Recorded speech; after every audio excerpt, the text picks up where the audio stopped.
Hey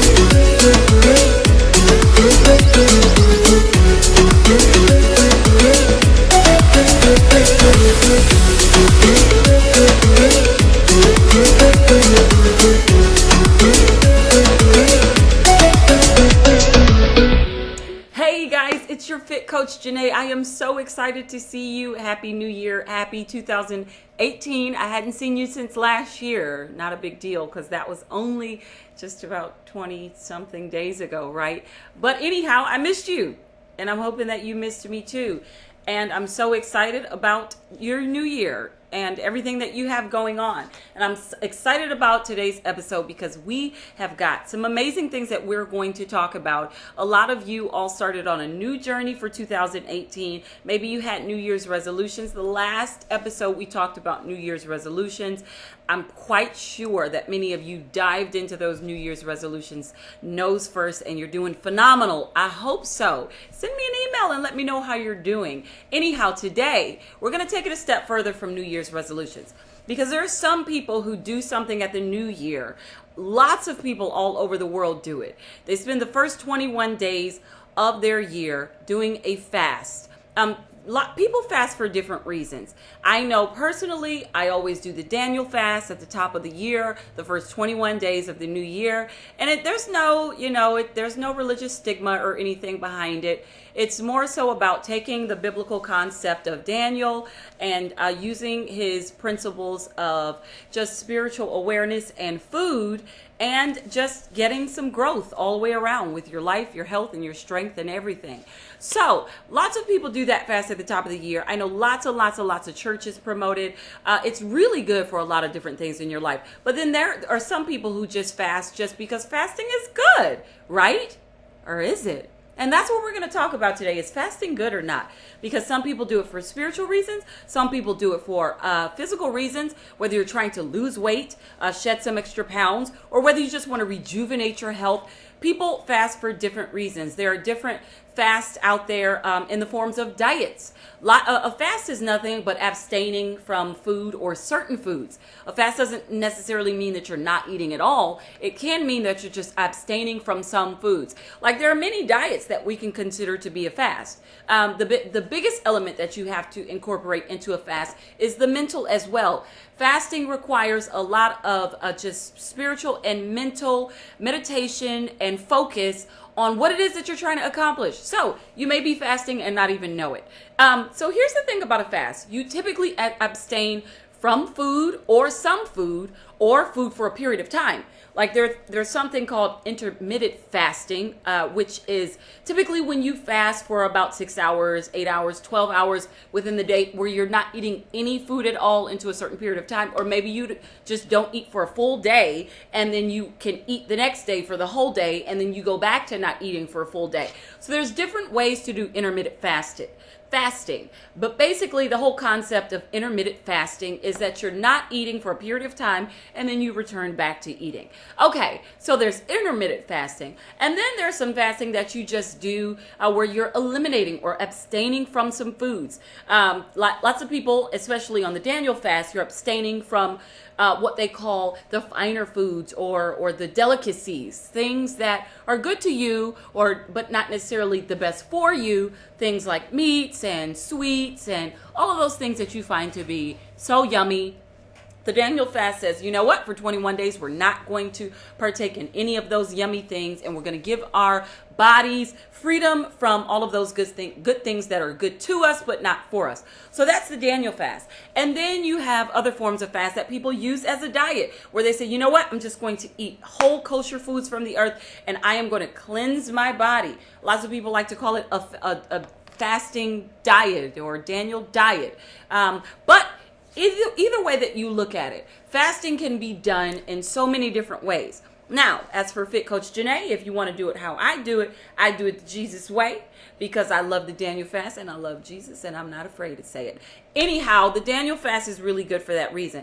But guys, let me tell you something, okay? I know this is not a big deal to you, but it's a really big deal to me. So my goal when I started the fast, I wanted to eliminate toxins from my body. I wanted to give my digestive system a complete break, and I wanted to spend that time just having my oneness with Jesus. And it's phenomenal. I'm not done yet. I'm almost there. But here's the thing about it, guys. When you're doing a fast of any sort, you've got to know how the fast works and why it works. When you're fasting is not only helping you spiritually, but it's helping you physically. Here's what happens in your body. When you get rid of things that take a long time to digest in your body, guys, most of the foods that we eat, the reason why we gain so much weight is because they never come out of our bodies. And those type of foods is what keeps the extra pounds on you and makes it hard to eliminate. Now, if you ever go to my website, and here, I'm always going to bring the Daily Detox product, because if this is the best cleansing product that you could actually partake in. It's so good for your body, especially if you're fasting and you want to cleanse your body of impurities and declog and declutter your colon, digestive system, your intestines, your intestinal walls, your blood, everything. That's really good for that. But back to what I was saying. So when you fast, you can, and there we go, fitcoachjene.com. When you're fasting, you actually are giving your digestive system and your organs a complete break.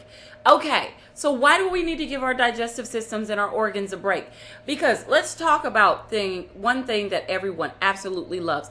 Lots of people love meat. If you love meat, if you're a meat eater and you feel like you can't stay away from it, then here's a solution for you and you meat eaters so that you can give your digestive system a break.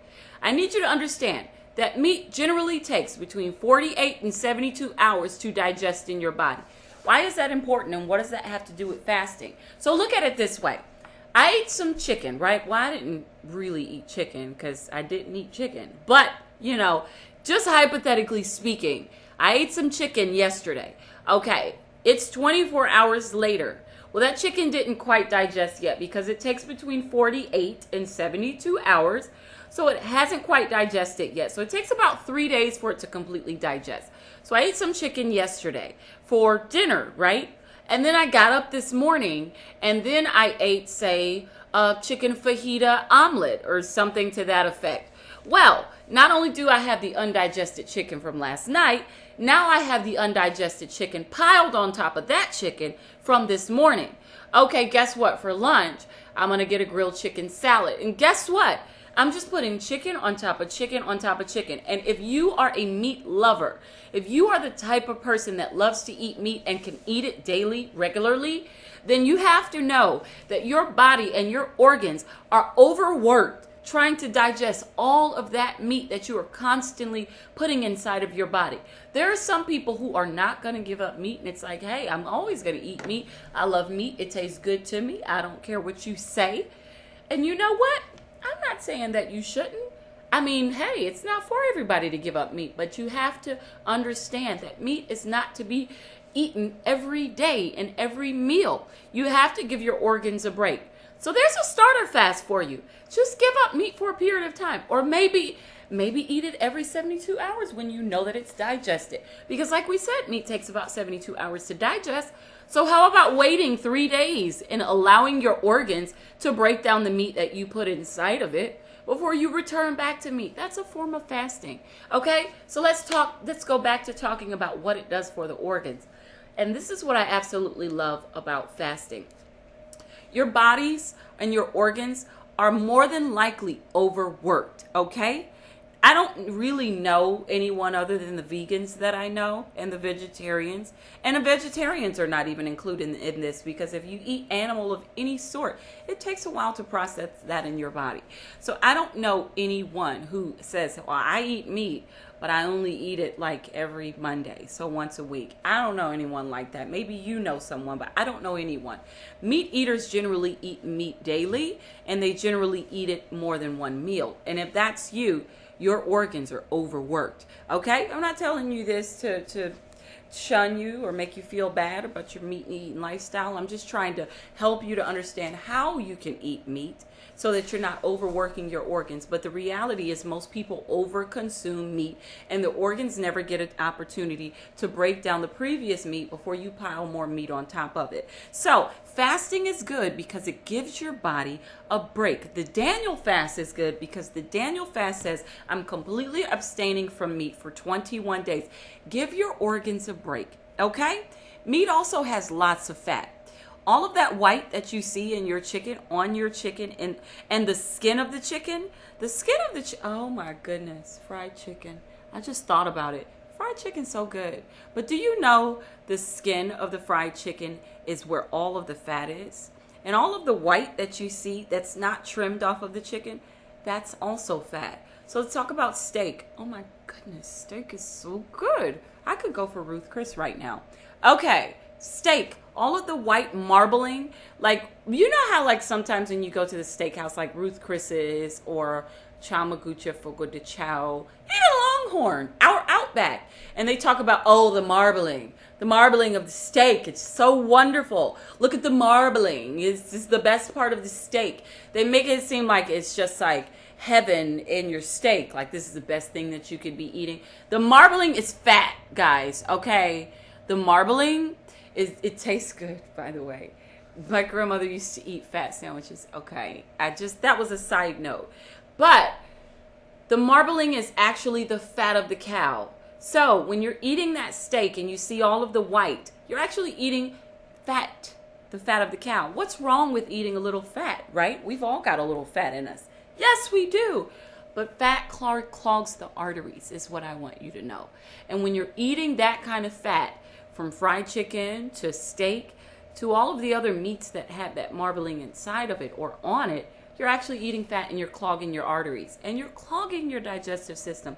So that's reason number 2, that you should give your organs a break and allow it to go without meat for just a little while or every 72 hours so that you can give your organs an opportunity to function how they should. Okay? Guys, most of the time, the problem and the reasons why we have so many diseases and sicknesses is generally because our organs are overworked. Let's just talk about some of those, by the way. Let's name off some of those diseases that we deal with. So most of our heart disease, high cholesterol. Let's talk about high cholesterol. We're talking about high levels of fat in your body, which comes from the food that we eat. Not only are we getting lots of fat from the foods that we eat and the meats that we eat, we're getting fats from our oils, our butters, our margarines, our dairy product has lots of fat, our olive oil and our peanuts and vegetable oil, canola oil. All of those oils have lots of fat. And I know when I talk about this kind of stuff, some people are like, oh my God, what am I supposed to eat then? What am I supposed to use? I'm not saying that you shouldn't use them. I'm just saying learn how to be a label checker. Okay? And the one thing that you're going to see on olive oil, vegetable oil, all of the oils, that 2 tablespoons is 14 grams of fat. That's a lot. Does anyone really cook with 2 tablespoons? I don't. Okay? Because that's not even covering my chicken. I'm just saying. So what do you do? Because 2 tablespoons is not enough to cook with. Guys, it's 14 grams of fat and 2 tablespoons. I take 2 tablespoons of olive oil or whatever your oil preference is. And guess what I do?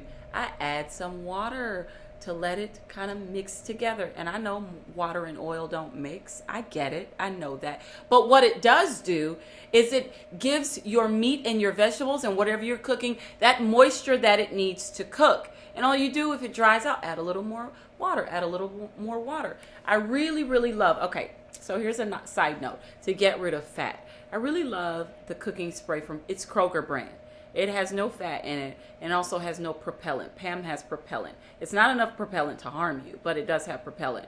And I just don't want something inside of my body that you also put in a balloon or a spray can that is going to disinfect all of my air in my house. I don't know about putting propellant in my body, but if the cooking oil spray, Kroger brand, is really good because it doesn't have propellant. Okay, so we're back to talking about giving your organs a break. So high cholesterol and the diseases that come with overworked organs. High cholesterol, which is excess levels of fat. Diabetes, which is excess levels of sugar. We talked about maybe 6 months ago about your sugar not just coming from sugars, but them also coming from carbohydrates, which turns into sugar. So diabetes is when your insulin is overworked. Your body is meant to produce so much. Your insulin level, it produces, or it takes, and it processes so much of that sugar so that you can use it for energy. But when you put too much sugar in your body, you overwork your insulin, you overwork your organs, and guess what? Then you get diabetes. Dang it, right? Okay. Hypertension, overworked. That's overworking your body in so many different ways. Your body is meant to process so much salt, so much sodium, but you put all this excess salt inside of your body, and it ends up not only overworking your blood pressure, it overworks your heart. It can cause a stroke, it can cause a heart attack, hypertension, heart disease, just so many different things. So guys, this is why it's important. And there's so many other diseases. We haven't even talked about all of the other ones that are so prevalent in this land. But this is a reason why it's good to fast, to give your organs a break. You've got to give your organs a break from being overworked. So guys, if you choose not to do the 21-day Daniel fast, that's okay. What's another form of fast that you can do? And why would I even do another form of fast? So there are some people who like to do fast for the purpose of a diet. Okay, now I'm going to talk about this thing that I felt like you might not think is so important, but it's really important to me. So going into my fast, although it was more spiritual, I chose, you know what? I'm going to give my organs a break, wipe out some junk in my body, and I'm also going to shed about 6 pounds. So I shed those 6 pounds probably in the first 48 hours. It was because of daily detox, but I did not drink very much of it. To be honest, I think I only drank about 12 ounces of it. But the reason why I lost the 6 pounds, and it probably was more than that, was because I was drinking this, and you can get it right here, doyoudetox.com. I was drinking this, but I was also eating nothing but fruits and vegetables for those 48 hours. And then I continued. And the longer I continued that, the more weight I lost. But I didn't just lose weight, I lost fat. And I noticed that my body fat began to decrease and decrease, and that's what you want to eat. So that's another really good reason to fast, because it decreases that body fat a lot when you're not putting that fat inside of your organs or overworking your organs. So although fasting is generally a spiritual concept, if you're going to do a fast for the purpose of a diet, then you need to know one of the main benefits of fasting for the purpose of a diet is that you lose weight naturally, because your organs are taking a break. And when your organs take a break, your metabolism flies through the roof. It's going like 90 miles an hour. Okay? So give your organs a break by way of fasting. Even if you choose that I'm going to do a different kind of fast that's not so severe. Here's another really great fast. It's a starter fast. Get rid of bread for 21 days. You will lose so much weight and have the flattest. Okay, I just got to say this because I experienced this. My stomach is the flattest that it's ever been in my life. When I looked in the mirror after like 7 days of the fast, I was like, my stomach hasn't looked like this since I was probably like 6. Okay, just saying. But it does that because it also, fasting cleans your organs, but it cleans your colon, your digestive tract. It completely cleans you out. You know, on doyoudetox.com, the website talks about how you can carry up to 40 pounds of junk in your colon. Go to doyoudetox.com. That page, on the About page, it says you can carry up to 40 pounds of junk in your colon. Okay? But when you're putting meat on top of meat on top of meat, that's like 40 pounds of junk that you're putting in your body every day. So go to doyoudetox.com. It's going to give you all of the information that you know about cleansing your organs. All right, guys. So in a nutshell, all I'm trying to say, if you're going to choose to go on a fast, you need to know the benefits of fasting, that it does help you spiritually, it helps you mentally, it also helps you kick cravings. It helps you kick cravings. Guys, we're going to have to do a part 2 of fasting because I'm well out of time here. But I really, really think that it's important for you to know why it's really good to fast, the importance of fasting both spiritually and physically, the importance of fasting for weight loss, and the importance of fasting for rehabilitating your organs and rejuvenating your health. You can go to mytemplefit.com and learn a whole lot more about fasting. There are some pages there about the Daniel fast if you want to do it. You can also go if you want a kickstart for your fast, if you want to even if you're not fasting, if you want something to kickstart your organs again and flush out your body, you can go to www.doyoudetox.com and you can order daily detox on that website. This thing is you will lose between 6 to 8 pounds in 48 hours. Yes, you will if you do it the right way. Absolutely, I do it every time. And if you need something to go ahead and flush your system out, just go there. Anyhow, we're going to do a second part of this because I really, really love to talk about fasting. I'm your fit coach, Jene, and I love you so much. This has been an awesome episode. It's 2018, and I'm so happy that you're still here with me and you're taking your health very seriously. Well, so we'll see you again in February. Every third Monday of February, we're going to talk about fasting yet again, and maybe we'll have someone to come on and talk about fasting with us. I'm your fit coach, Jene, and I love you, and I will see you next month, same time, same place. Bye! Happy fasting!